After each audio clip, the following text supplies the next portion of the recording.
Students, this is a short video about how to use Wick Editor to make a bouncing ball animation. Wick Editor is a free website that helps you animate. You can see this video here is pretty good, and it's what we're going to do, a bouncing ball animation. Students, when the Wick Editor opens up, you will get this white stage that you can see before you. That is your work area in the middle. If you further look around, you can see in the upper left there are some tools. There's paintbrush tools, shape tools, basically basic digital art tools that are there for you to use. If you look down below, you can see the timeline. The timeline is where your video will work in frames. There are some preview tools there, especially that green circled play arrow. And then if you look up to the right, you can see more tools, including some menu settings, a save button, export button, and that gear symbol lets you set settings for your video that you're going to make, including the background color, the frame rate, the FPS, frames per second. You can name your project in that little window right there. And of course, we're just going to name this one Bounce. Students, once you have set your project the way you want, you can start. And we're doing a bouncing ball. What we are going to do is simply make a circle. We're going to make a circle that's going to bounce. Now, that just defaulted to black color. On the very left, you can see my selection arrow, and that's going to then let me choose a color. I'm just going to do purple.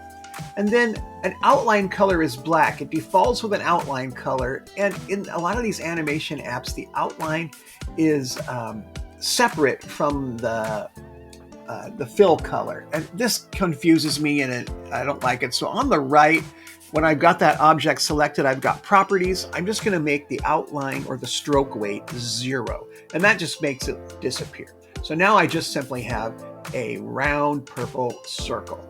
And you can see on the corner, I can adjust the circle. What I'm going to do now is move it to the upper left. I am going to make my bouncing ball just simply bounce towards the right across the bottom of the stage. Now you can see that that circle made a frame, and I'm going to add a frame by clicking the plus next to my previous frame. Now you can see it's a blank frame. I can't see anything. If I go back to the first one, there's my ball. Now, if I Control-C and copy that, or use the copy tool in the upper right, now I can go to the next frame, I can paste, it will go to where I copied it from, and now I can move it.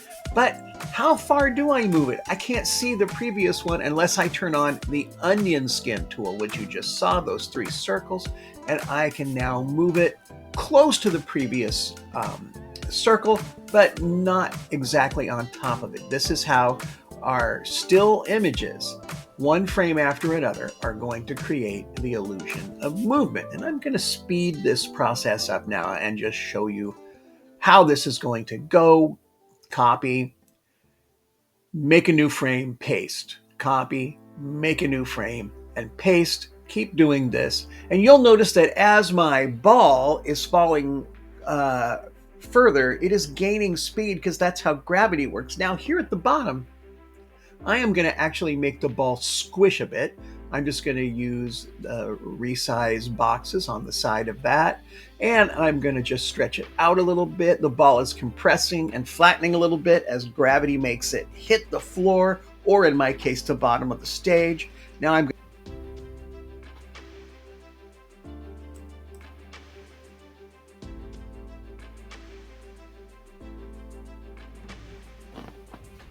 using the corner tool, I'm going to tilt a little bit, and this is going to make it point back up and make it look like it's stretching a little bit.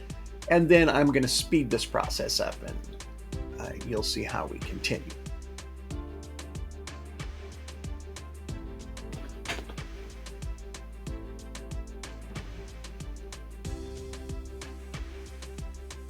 I'm going to make sure that the top of the arc, the ball is slowing down a little bit, which means less spacing. And as it falls towards the floor, I increase the spacing, hit the ground, compress a little bit, not as much as previously because I didn't fall as far with the ball.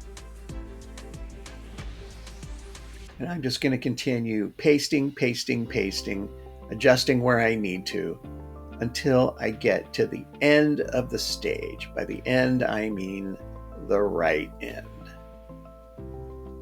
and rolling off the screen.